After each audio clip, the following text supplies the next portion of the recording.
Irmãos, hoje vamos falar sobre a lição número 9 e que nos fala, tem o título Salvos. Esta lição nos leva a pensar no nosso relacionamento com Deus. Paulo tem o cuidado de apresentar este detalhe. Este relacionamento deve-se ao facto de que Deus, quando criou o homem, fê-lo para ter um relacionamento pessoal com ele. Isso nós vemos no Jardim do Éden. Deus visitava Adão pelo virar do dia e conversava com ele. Quando, porém, aconteceu o pecado, ou seja, a desobediência clara ao mandamento que Deus tinha dado, essa comunhão foi cortada. E a partir daí o homem sentiu uma necessidade e uma procura também, mas de forma errada. Porquê? Porque o sentimento interior de que ele deseja ser igual a Deus, motivo da queda, porque é como a serpente disse à mulher no versículo 5 do capítulo 3, e como Deus ficareis a conhecer o bem e o mal. E é interessante que quando nós pensamos e conhecemos a história, vemos que todas as civilizações buscam Deus de forma diferente, porém não da maneira correta, por causa do pecado. Hoje nós vamos dividir a nossa lição em 3 e logo nesta primeira parte nós temos a menção do textuário que se encontra no versículo 9 do capítulo 10. Porque se com a tua boca confessares Jesus como Senhor e em teu coração creres que Deus o ressuscitou dos mortos, serás salvo. Este versículo é maravilhoso e nós vamos meditar um pouco sobre ele mais tarde. Neste contexto que nós temos, é interessante nós pensarmos na forma como o apóstolo Paulo inicia a sua carta e agora ele parece que faz um parênteses. Do capítulo 1 até ao capítulo 8, ele fala-nos sobre a base do Evangelho. Nos capítulos 1 a 3, ele fala sobre a condenação geral. Todos pecaram e destituídos estão da glória de Deus. Mas depois dos capítulos 4 e 5, ele fala-nos da justificação, ou seja, a provisão divina para o homem. Os capítulos 6 a 8, ele fala-nos sobre santificação, o poder divino para uma vida justa.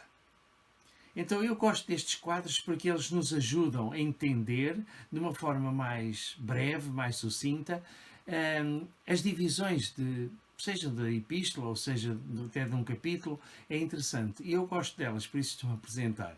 Então, 3 áreas completamente diferentes, condenação, justificação e santificação, são a base do Evangelho.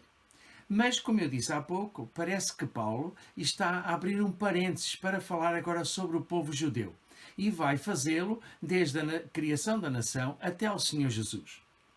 Claro que Paulo tem um intuito claro e nós vemos isso lendo todo o capítulo 9 e também o capítulo 10, como é lógico, em que a igreja está a ser esclarecida para que não cometa heresias em relação à atual situação do povo de Deus. E nós pensar nisso. O povo de Deus não foi abandonado por Deus, mas está no tempo determinado por Deus, até que as profecias se cumpram. E nessa altura, quando a igreja for arrebatada, Israel vai voltar a ter realmente, novamente, um papel importantíssimo na história da humanidade. Agora, vamos considerar pormenorizadamente, ou melhor, de uma forma mais detalhada, os versículos 5 até 10. E aqui, a partir do versículo 5, depois deste parênteses, dentro deste parênteses que Paulo fala sobre os judeus, ele retoma o tema principal da epístola, que é revelar o caminho da justiça. E aqui Paulo suplica. É interessante que os primeiros 4 versículos há uma súplica. Ele costuma pedir para orar pelos crentes, mas aqui ele suplica pela salvação dos judeus. Isso leva-nos a entender que os judeus, buscando a justiça pela lei, não é? A justiça na lei, não se submeteram à justiça de Deus. É interessante. Isto pode acontecer com a igreja também. Da mesma forma que aconteceu com o povo de Israel, pode acontecer com a igreja também. Então, o versículo 5, agora Paulo vai fazer, digamos que o paralelo, ou assim, a ponte entre o Antigo e o Novo Testamento. E leva-nos até Levítico. Para quê? Para enfatizar que é impossível cumprir todos os preceitos da lei e obter a justificação. Embora Deus já havia determinado que quando o povo não cumprisse, não é, tinha um meio de redenção. E isso era através dos sacrifícios. Os sacrifícios eram um sinal exterior do arrependimento. E não apenas um mero cumprimento da lei. Depois, ele continua nos versículos 6 a 8 e agora sim faz a ponte, não é? Citando o Antigo Testamento, ele agora faz a ponte para o Novo, que é a justiça procedente da fé. Mensagem clara do Evangelho, em que Cristo é o centro. Ele é Senhor, Ele é Deus, como diz o versículo 10. Ele é o cumprimento da lei para a nossa redenção. Ou seja, como diz o versículo 4, o fim da lei é Cristo. É maravilhoso pensarmos nisto. Então, no versículo 9 e 10, Deus estabeleceu as condições para a salvação. E é interessante que ele estabeleceu tanto para judeus como para gentios, a fim de se aproximarem de Cristo da mesma maneira. E Paulo mostra a nossa responsabilidade e oportunidade humana. É interessante pensarmos nisto. Em Atos, no capítulo 2 e versículo 38, Pedro fala aos novos convertidos no dia de Pentecostes para serem batizados em nome do Senhor Jesus Cristo. Em 1 Coríntios, no capítulo 12 e versículo 3, o apóstolo Paulo, escrevendo à igreja, diz que ninguém pode dizer Senhor Jesus senão pelo Espírito Santo. Então, nós temos as duas áreas tão importantes da vida cristã: o coração, para crer na ressurreição de Cristo, como diz a Escritura. Agora na glória, claro.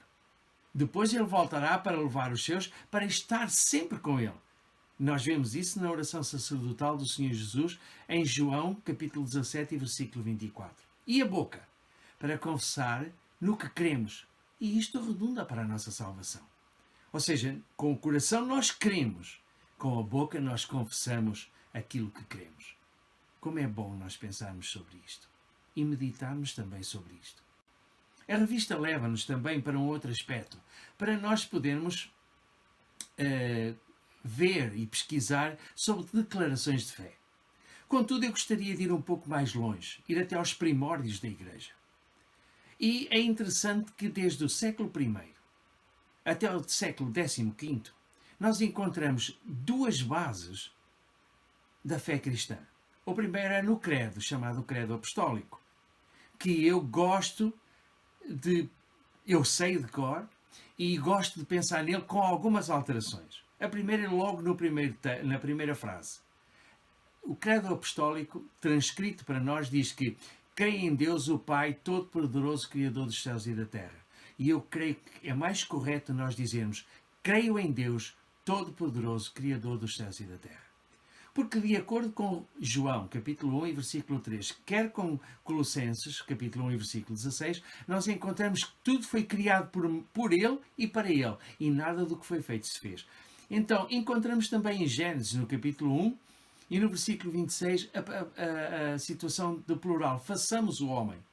Então, é interessante que a Trindade é una, mas é verdade que o Senhor Jesus esteve envolvido na criação. Então, nós temos o credo e temos também o didaquê. O didaquê não é mais do que um resumo sobre as 4 áreas importantes da vida cristã. A primeira é o caminho da vida e o caminho do cristão. A segunda parte é a celebração da liturgia. A terceira parte, sim, a vida em comunidade. E a quarta parte fala-nos sobre o final dos tempos. São 16 capítulos divididos nestas 4 partes. É interessante nós lermos, porque o didaquê mais antigo que nós temos, pelo menos e que foi traduzido para português, isto que se encontra na net, é do 2º século de 160 e qualquer coisa depois de Cristo. Portanto, é maravilhoso nós pensarmos. Por outro lado, nós encontramos do século XVI até ao século XX, uma série de confissões e credos.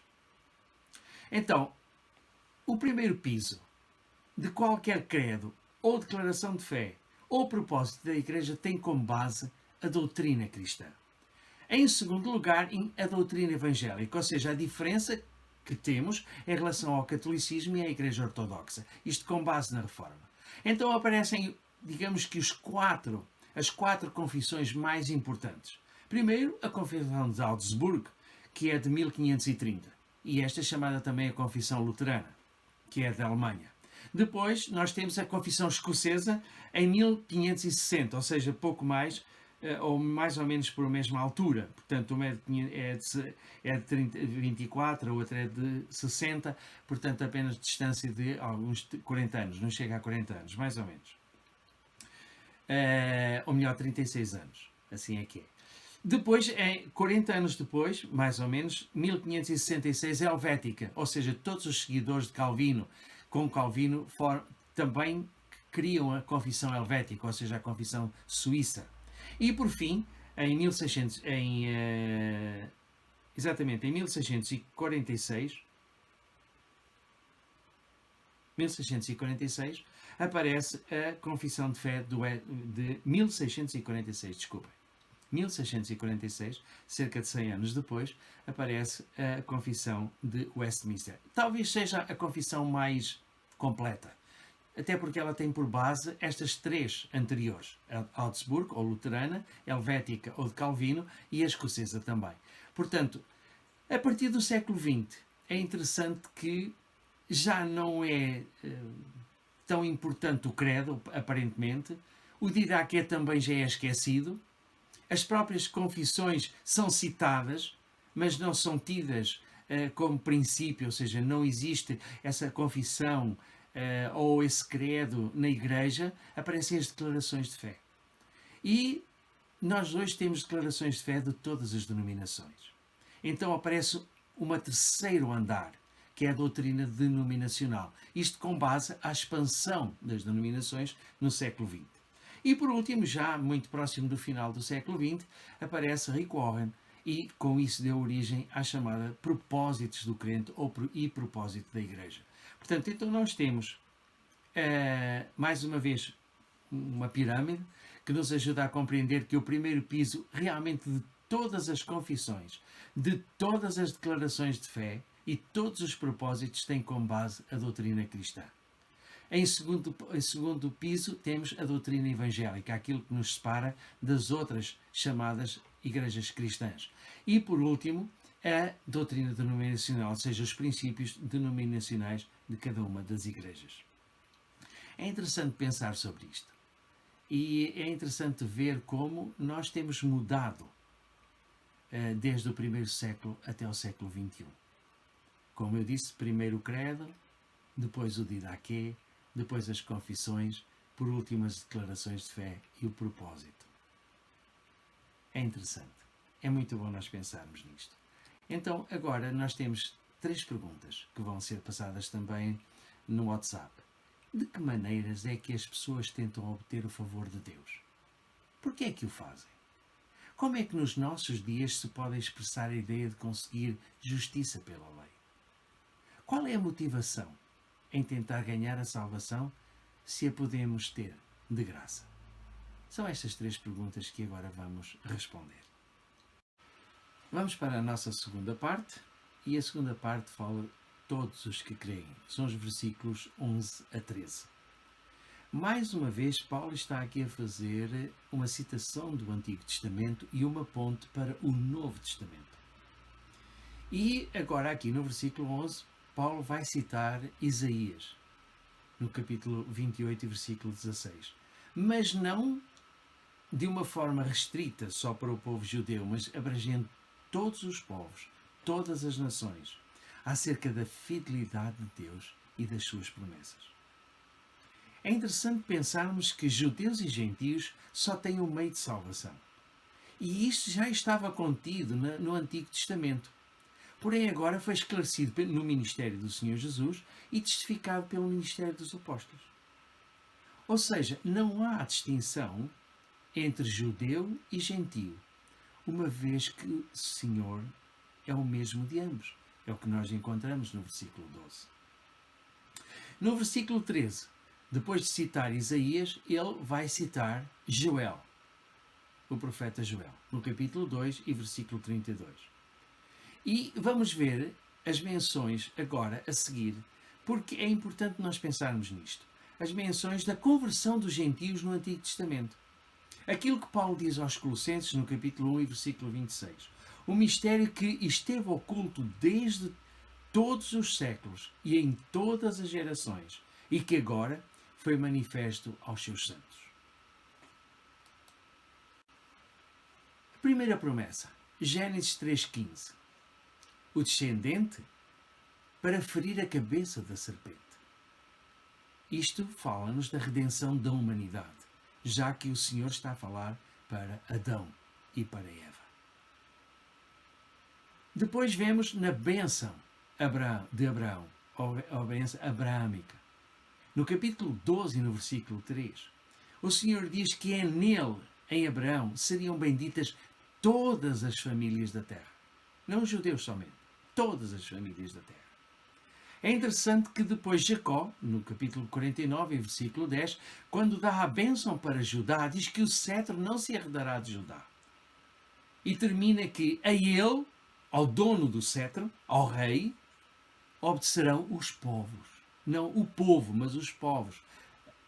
Fala-nos da vinda do Senhor Jesus e de todos os povos que iriam ser salvos pela sua vinda. No Sinai, quando Deus chama Moisés ao monte e fala com ele para lhe entregar os 10 mandamentos, ele torna a nação de Israel como um reino sacerdotal. É interessante. O povo escolhido, ou seja, todos os povos seriam conhecedores da palavra e seriam abençoados com o sacerdócio de Israel. Infelizmente, Israel não cumpriu o propósito. E nós encontramos Isaías. Isto estamos a falar dos pontos principais, não estamos a falar de todo o contexto do Antigo Testamento, porque há muito mais versículos, mas Isaías pregava que o povo de Deus deveria ser luz para as nações e anunciar a vinda do Messias. O Messias para todo o mundo, para todo o povo, toda a tribo, língua e nação. E nós encontramos isso em Isaías capítulo 2, Isaías 40, Isaías 60. Inclusivamente, Deus deu a Isaías profecias para diversas nações. Para a Babilónia, para Moabe, para a Síria, para a Etiópia, para o Egito.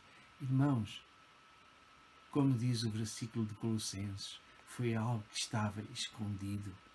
Era mistério na linguagem do apóstolo Paulo. O mistério escondido em todas as gerações, mas agora revelado aos santos. Que bom nós pensarmos, todos os que creem. Não há judeu nem gentio. Não há rico nem pobre. Glória a Deus por isso. Então temos mais uma pergunta. Por que é que a salvação, oferecida a todos pela fé em Jesus, é tão maravilhosa, mas ao mesmo tempo tão difícil? Vamos responder? Nesta terceira parte, o tema é anunciar a todos. E fala-nos sobre isto os versículos 14 e 15.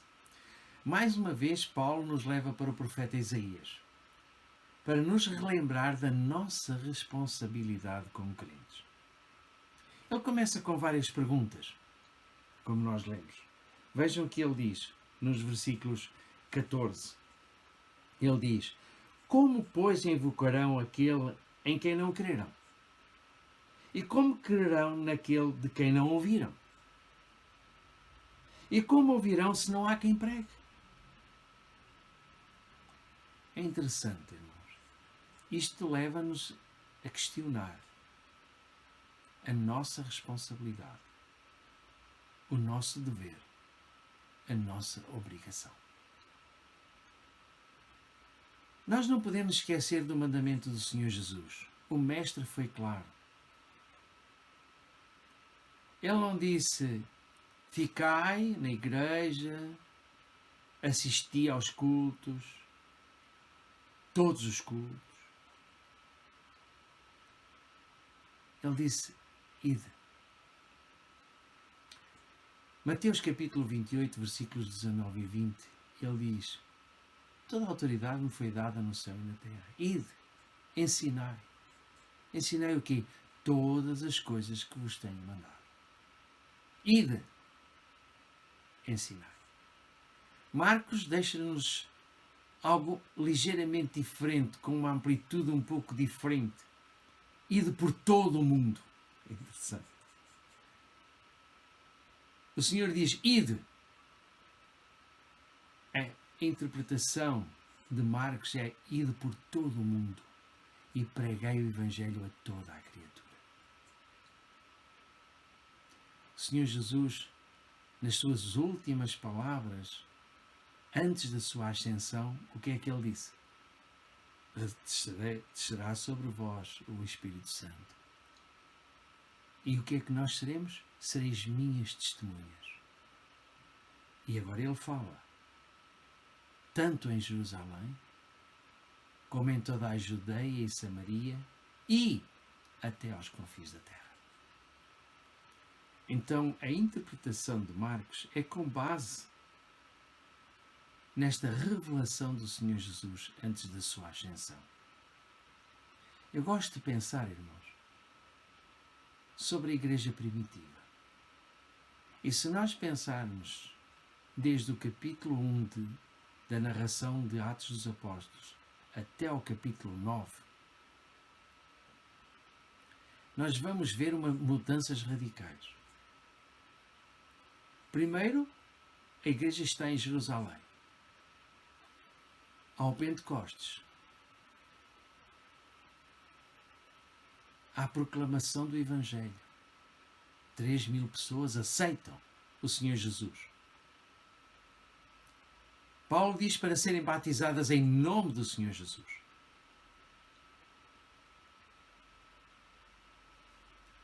Depois, uma perseguição. Pedro e João são colocados na prisão.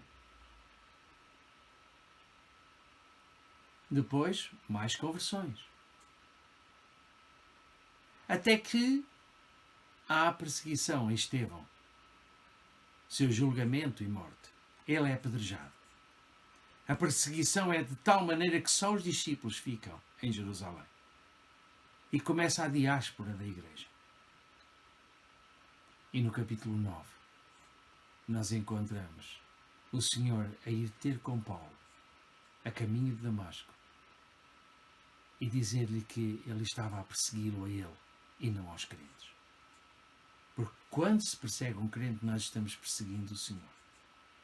Quando alguém persegue um crente, está perseguindo a Cristo. E é exatamente isto que estava a acontecer. Então, mudanças radicais nestes 9 capítulos de Atos dos Apóstolos. A igreja se acomodou em Jerusalém. Tantas conversões, tanto ainda para fazer, mas o mandamento não era ficar, era ir. Ide, ide, ide.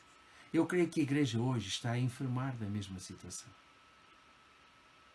Nós estamos a tanta coisa para fazer dentro das quatro portas. Há tantas coisas para fazer dentro da nossa Jerusalém que nos esquecemos de Judeia e Samaria, até aos confins da terra. A maior parte das igrejas nem pensa sequer nisso. Nós precisamos de parar e pensar como é que nós estamos a cumprir o mandamento do Mestre. Paulo é esclarecedor. Versículo 14, eu vou voltar a ler. O que é que diz? Como, pois, invocarão aquele em quem não creram? E como crerão naquele de que nem ouviram falar? Como? Como ouvirão se não há quem pregue? Como é que nós podemos fazer isto? Irmãos, eu trago apenas alguns aspectos que alguns utilizo destes que estão aqui. Nem todos. Mas nós temos vários objetos que nos ajudam a entregar a mensagem. Eu gosto pessoalmente de um deles. Depois já falarei sobre ele. Mas nós temos as pulseiras. Os jovens, principalmente os mais jovens, todos eles gostam de andar com as pulseiras. Então, pelo menos temos 3 tipos de pulseiras. A das pérolas, com as várias cores, aquela da fita, não é? Que tem também os símbolos, não é? E a das cores. Também temos o livro sem palavras, pequenino, que pode andar no nosso bolso e nós podemos falar sobre ele. Mas também temos o folheto, as 4 leis espirituais.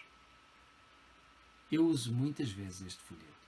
Não só ofereço, principalmente àqueles jovens e não só que estão na arrumação de carros, eu ando sempre com alguns na carteira para poder entregar a oferta, mas com o livro, e pedir, por favor, leia quando tiver um bocadinho, não ponha fora. Se não puder ler agora, guarde. Eles prometem que sim. A seu tempo. Lança o teu pão sobre as águas, não é? E nós vamos ver depois o resultado. Então estas 4 leis espirituais são maravilhosas. Porquê? Porque ela fala-nos primeiro da primeira lei, o grande amor de Deus. Porque Deus amou o mundo de tal maneira que deu o seu Filho unigênito, para que todo aquele que nele crê não pereça, mas tenha a vida eterna. João 3,16. Fala-nos da segunda lei. Eu sou pecador. Todos pecaram e destituídos estão da glória de Deus. Romanos 3. Todos pecaram e destituídos estão da glória de Deus.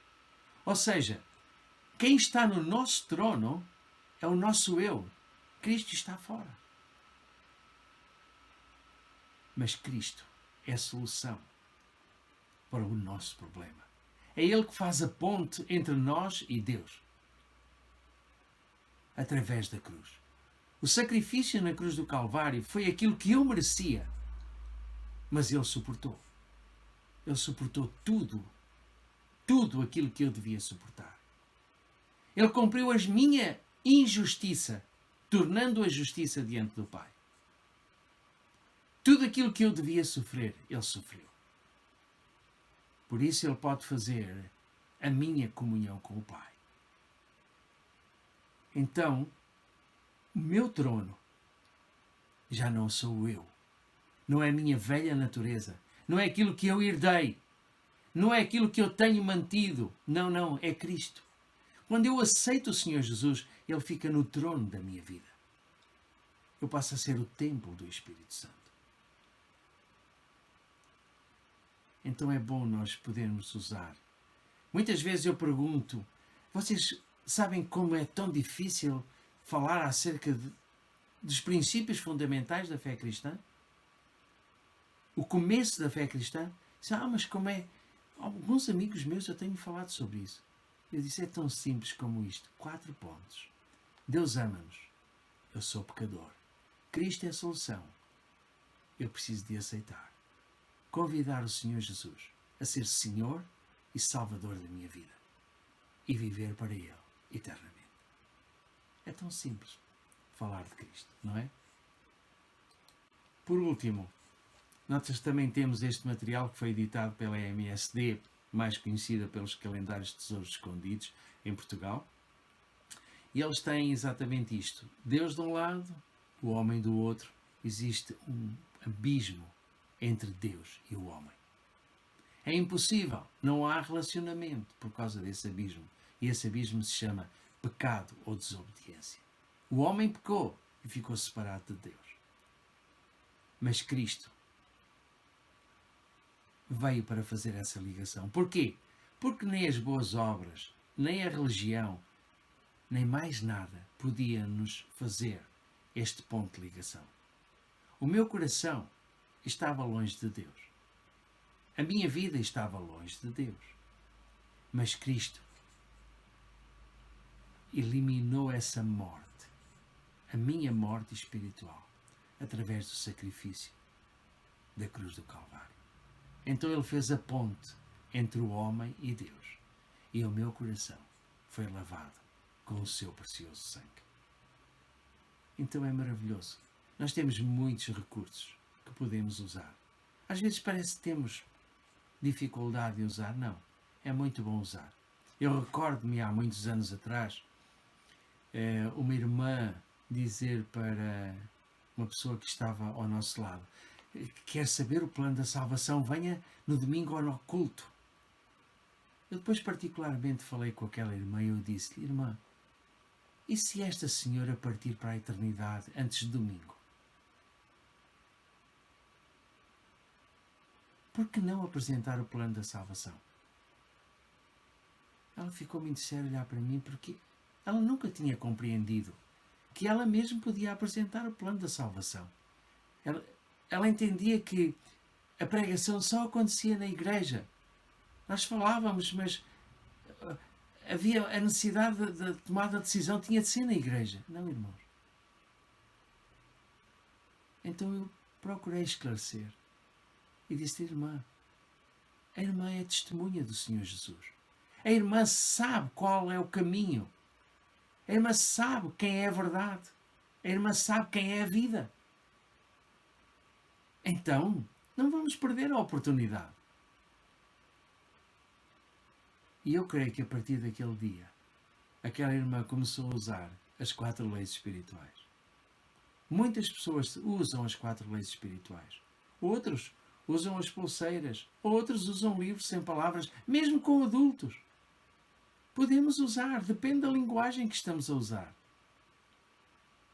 Qualquer um destes são meios que Deus usa. Conheço um amigo meu, irmão na fé e companheiro de ministério, que ele gosta muito de fazer desenhos. Então ele faz um desenho. À mesa do café ele pega na caneta e faz alguns desenhos para explicar acerca do plano de salvação.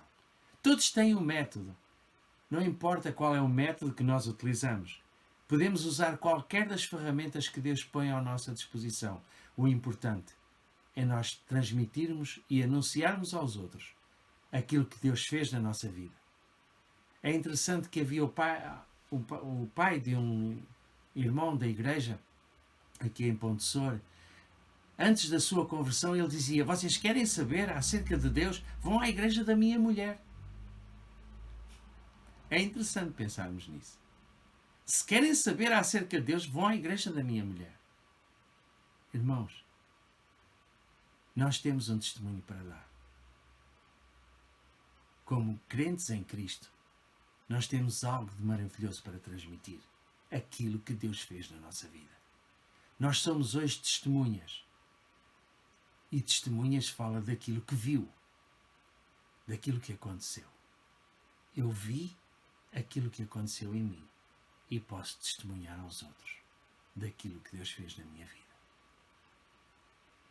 Irmãos, que o Senhor nos ajude a anunciar aos outros, cumprindo assim a missão para a qual nós fomos chamados. Ide, ensinai, ide por todo o mundo e pregai o Evangelho, começando em Jerusalém até aos confins da terra. A última pergunta: o que torna belos os pés de uma pessoa que partilha o Evangelho? Vamos responder, meditando em tudo aquilo que ouvimos. Que o Senhor nos abençoe.